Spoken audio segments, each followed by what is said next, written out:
able to stop your horse in any situation is the most important aspect for me in horse riding. In this video I'm going to show you the way I teach my horse to stop reliably in any situation. You will see every step in a training, how to practice it, and I will even show you how to stop your horse without pulling your reins.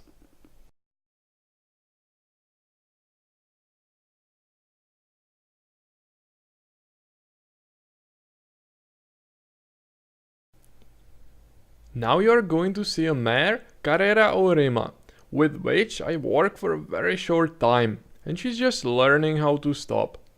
The thing I start with is stopping by pulling the reins and increasing the pressure in a bit. The most important thing to focus on is to pull the reins and increase the pressure very gradually and smoothly.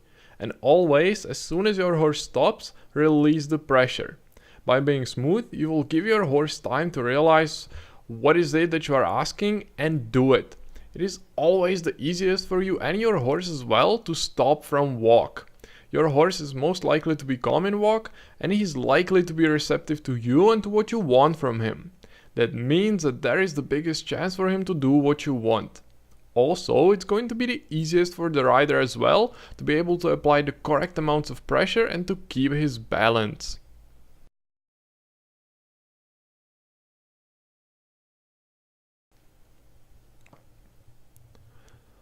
When my horse stops well when I pull the reins, by which I mean that you don't need large pressure to stop your horse, you can move on to keep improving the way your horse reacts on the pressure while you pull the reins.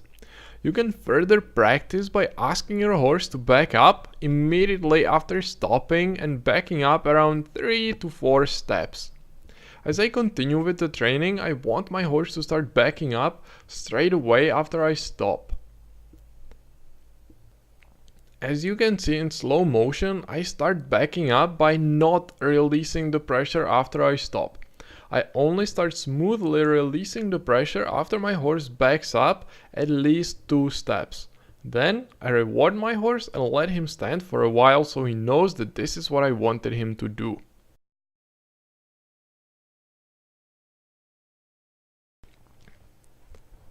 My next step while practicing stopping is to stop from trot by pulling my reins. I will tell you what I focus on during the slow motion shot. The most important thing is to gradually increase the pressure pulling reins more and more. But also it is super important to not increase the pressure after your horse starts doing what you asked. Then, after my horse stops, if I want him to stop, or backs up, if I want him to back up, I immediately release the pressure. It is very important to increase the pressure gradually to give your horse enough time to really realize what's going on and react on it. By increasing the pressure slowly and gradually, you will allow your horse to stop without pulling your reins too much and too quickly and causing pain to your horse even before he really had a chance to realize and to do what you wanted. I am sure you also wouldn't like if your boss at work just slapped you first and then told you what he wants you to be doing.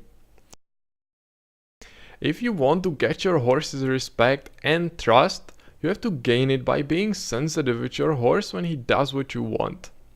However, next important thing is to let your horse know that if you want him to do something, you are able to make him do it. That's because when you look at the horses in the nature, they are always following the lead and trust the strongest one of them. And that's why every horse will test from time to time whether he really has to listen to you. So, when my horse doesn't stop when I start pulling the reins, I keep pulling more and more until he really stops.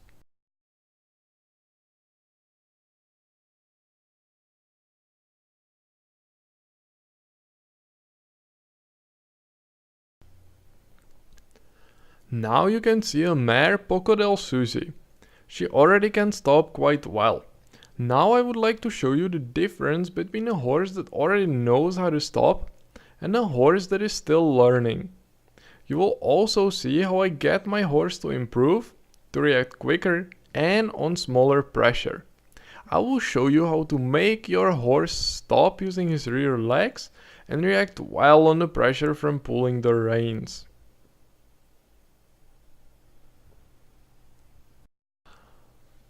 As you can see in the video, I can get my horse to stop using his rear legs by backing up immediately after stopping. When done correctly, your horse will have to work with his back and sort of brake using his rear legs. If you want to improve, you have to keep practicing for quite a long time. However, be careful, because if you spend too much time with it every time you go riding on your horse, you might get him a bit annoyed and he might stop trying. I stop from trot around 5 to 6 times every riding session, and even less times I stop from canter, which is actually not even something that I would do every riding session. What I consider important is that I start practicing stopping the most when my horse is already a bit tired and more willing to stop. In this situation, I also reward him with a short break after each stop. This way I can get my horse to look forward to stopping and make him react better. Now you can again see a horse that is just learning to stop. And she doesn't use her little legs enough, and actually she reacts badly on the pressure when I pull the reins. However, that will all change. In the beginning, the most important thing for me is for my horse to stop reliably, and the way he does it can be improved later on.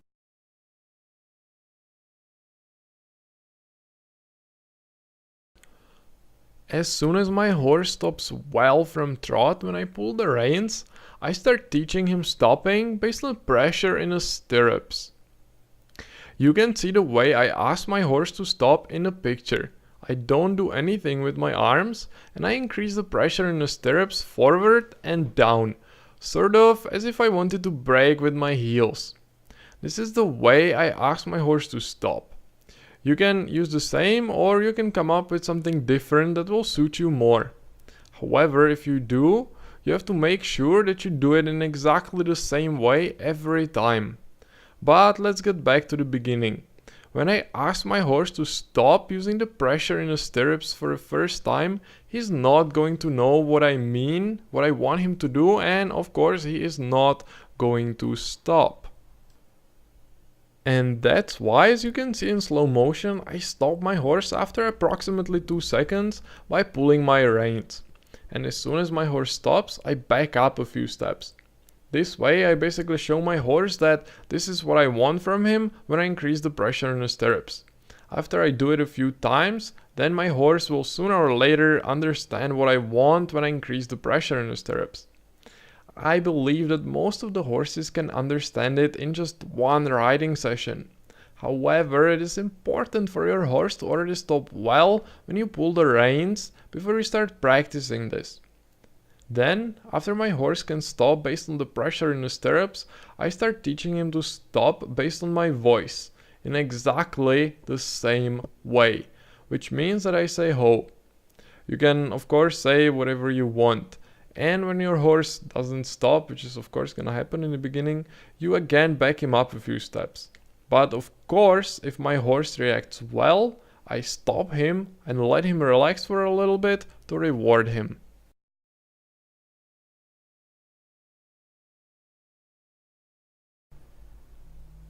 When my horse already stops well based on the pressure in the stirrups in walk, I start practicing the same in trot. I do everything exactly the same way as I did it in walk. I use the same process to correct my horse, and in the same way, if my horse does it well, I reward him by letting him stand still and relax for a little bit.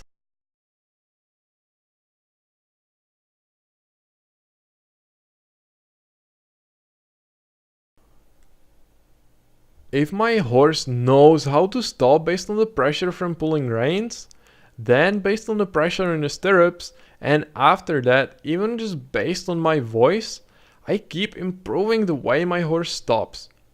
As I already said, My biggest priority is for my horse to always stop reliably without hesitating, and only after that I can work on further improving the way my horse stops. Sometimes I want my horse to quickly react and stop rapidly when I pull the reins, and some other time I might want my horse to stop very gradually.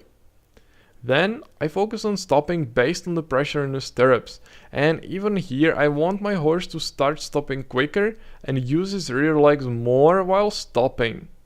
When my horse doesn't stop as well as I would like, I always start backing up right after stopping.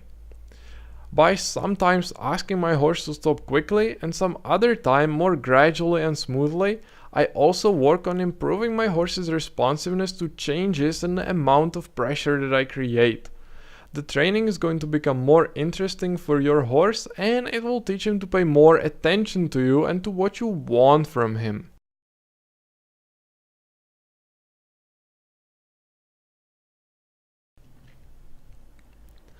Stopping from canter is a bit more complicated for your horse than just stopping from trot, especially if you're just starting to work in canter with your horse and he's still not as receptive to your pressure as he could be. And that's why you need to give your horse more time in canter to realize what's going on and what is it that you want. In this stage, I always just gently pull the reins, slow down to trot, and then I ask for a complete stop. However, you can see how I already stopped with my horse straight from canter. What I want to teach my horse now is to come to a complete stop from canter just in a few steps.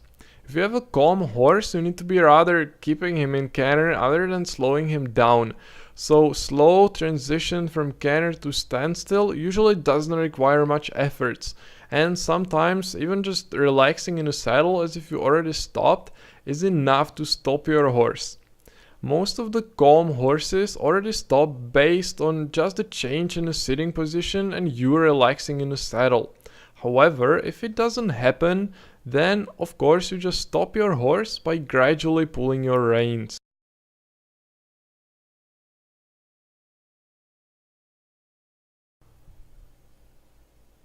When my horse reliably stops from canter without me pulling the reins or increasing pressure in the stirrups, because these are the types of pressure that I start using to ask my horse for a rapid stop using his rear legs, I start teaching my horse to not just stop, but to stop quickly using his rear legs.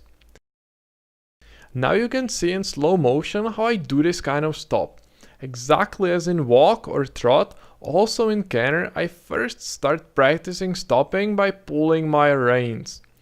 With this, it is important to have your arms really under control and to be able to pull the reins gently without using too much force. You don't get your horse to improve by pulling the reins harder, but you achieve it in a way that I already described. And by stopping and then backing up straight away, and also because my horse already stops just based on my voice or pressure in the stirrups, I can quickly start stopping like this even from canter. And the same rules apply as if I did it from trot. If my horse doesn't stop based on the pressure in the stirrups or my voice, I stop him pulling the reins and back up a few steps. Now you are going to see a sliding stop. You need the correct type of surface and correct horseshoes if you want to do it. And if you don't want to be riding reining, then you are never going to need it. But I show it to you so you can see that you don't make your horse stop better by pulling the reins more. But you can get your horse to stop nicely and reliably by continuous training. Of course, when your horse already knows it, the sliding stop can be much longer. And also from faster canter. Just take everything one step at a time. Do you want to stop from trot just based on the pressure in the stirrups? Learn how to do it in walk first. If you continue working and improving, you will achieve what you can see right now. Your horse will stop well from canter on any surface and without you pulling your reins. You will then don't have to think about whether you will be able to stop your horse or not.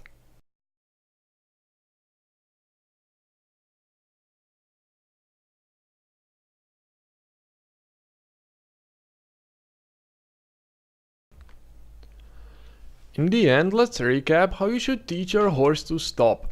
First, you need to teach your horse to stop when you pull your reins and then to back up after you stop.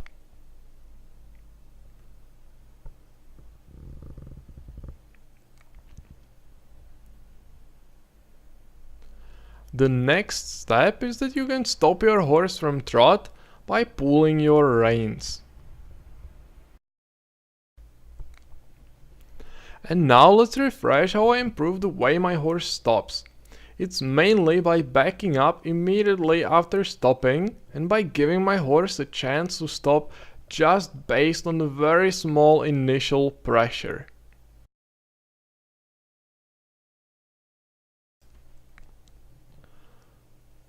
Basically, when I teach my horse to improve the way he stops when I pull the reins, I already also start teaching my horse to stop based on the pressure in the stirrups and my voice. I start teaching it from walk first and then from trot. From canter, I first just teach my horse to stop very gradually by just relaxing myself in the saddle as if my horse was already stand still. I don't pull the reins and I don't use the pressure in the stirrups. I teach my horse to stop rapidly first by pulling my reins. However, then I start teaching my horse to do it just based on the pressure in the stirrups or my voice. And I have one last important thing for you. If you want your horse to stop well and reliably, always correct him every time he doesn't stop well considering his current abilities. Thank you for watching, and I will see you in the next video that I'll be sending you in just a few days. But meanwhile, please leave me a comment and let me know how you liked this video. Thanks for watching and see you soon.